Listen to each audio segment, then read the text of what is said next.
में 2 मॉड्यूल है, नवचेतना मॉड्यूल, जिसमें जीवन का जो 1000 दिन है, गर्भावस्था से लेके जन्म के बाद बच्चों का 2 वर्ष के उम्र के हिसाब तक में इन लोगों को जो सेवाएं दी जाती है, इन लोगों के द्वारा जो सेवाएं दी जाती है उसके बारे में इन लोगों को बताया। 0 से 6 वर्ष के बच्चे को किस तरह से पढ़ाना और किस तरह से उसका देख रेख करना, उसके बारे में। यहाँ बच्चों के पोषण स्तर और शिक्षा स्तर के बारे में पूरी विस्तृत जानकारी दी गई है। नमस्कार, प्रणाम। मैं राजीव, आप देख रहे हैं उगना न्यूज़ विद्यापति। अभी हम सभी साथियों को बता दें कि विद्यापति श्री विवाह पार्वती भवन में मौजूद हूँ। जैसा कि हमारे पीछे देख सकते हैं, यहाँ पे आंगनबाड़ी सेविकाओं का जो है यहाँ पे ट्रेनिंग दिया जा रहा है। तो वही बता दें कि सम्मिलित बाल विकास सेवा परियोजना विद्यापति नगर समस्तीपुर पोषण भी, पढ़ाई भी और अंतर्गत आंगनबाड़ी की सेविकाओं का 3 दिवसीय प्रशिक्षण कार्यक्रम यहाँ पे चल रही है। वही हम इन लोगों से जानने का प्रयास करेंगे, आखिर जो 3 दिवसीय प्रशिक्षण दिया जा रहा है, तमाम चीज़ें जानकारी लेकर बताता हूँ, आप लोग बने रहें। यहाँ 3 दिवसीय ट्रेनिंग चल रहा है हम लोग का आंगनबाड़ी सेविका का। यहाँ बच्चों के पोषण स्तर और शिक्षा स्तर के बारे में पूरी विस्तृत जानकारी दी गई है। क्या बोले? हाँ, आज लास्ट दिन है। क्या नाम है आपका? सोनी कुमारी। क्या सब यहाँ पे सिखाया गया? पोषण भी और पढ़ाई भी के बारे में समझाया गया। 0 से 6 वर्ष के बच्चे को किस तरह से पढ़ाना और किस तरह से उसका देख रेख करना, उसके बारे में बताया गया। 3 दिवसीय प्रशिक्षण है। क्या नाम है? मेरा नाम सुष्मिता कुमार राय।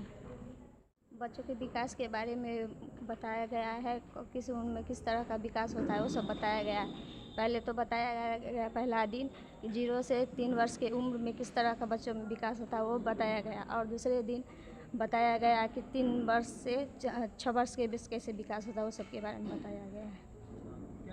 बबीता कुमार। प्रशिक्षण भारत सरकार ने शिक्षा नीति 2020 के आलोक में सभी आंगनबाड़ी सेविकाओं को दी जा रही है। 3 दिवसीय प्रशिक्षण है बैच वाइज, जिसमें पोषण भी, पढ़ाई भी विषय पर केंद्रित है। इसमें सभी सेविकाओं को बाल अवस्था देखभाल और गृह भ्रमण कर गर्भवती माता, धात्री माता, किशोरी और जो भी लाभार्थी हैं उनको स्वास्थ्य और पोषण के प्रति परामर्श देना है, और जो आंगनबाड़ी केंद्र के लिए दिशा निर्देश तय किए गए हैं उस दिशा निर्देश के अनुसार उनको अपने केंद्र का संचालन करना है।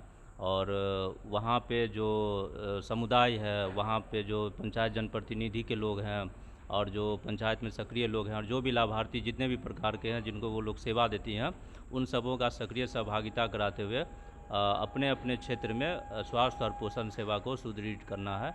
उसी के ये 3 दिन का ट्रेनिंग है, बैच वाइज है, अलग अलग बैच के हिसाब से है। तो अभी जैसे इन लोग का चल रहा है तो इन लोग का 3 दिन आज आखिरी दिन है। 3 दिनों के ट्रेनिंग में इन लोगों को पोषण भी, पढ़ाई भी आधारित जो मॉड्यूल है, गाइडलाइन है, उस गाइडलाइन के हिसाब से स्वास्थ्य और पोषण के बारे में इन लोगों को बताया गया है। जिसमें 2 मॉड्यूल है, नवचेतना मॉड्यूल, जिसमें जीवन का जो 1000 दिन है, गर्भावस्था से लेके जन्म के बाद बच्चों का 2 वर्ष के उम्र के हिसाब तक में इन लोगों को जो सेवाएं दी जाती है, इन लोगों के द्वारा जो सेवाएं दी जाती है उसके बारे में इन लोगों को बताया गया है। और दूसरा है जो आंगनबाड़ी केंद्र पे 3 वर्ष से लेकर 6 वर्ष तक के बच्चों को स्वास्थ्य, पोषण और स्कूल पूर्व शिक्षा है, उसके बारे में बताया गया। बस ये। मेरा नाम केशव कुमार हुआ, डिस्ट्रिक्ट से हैं, पिरामल फाउंडेशन से हम लोग हैं।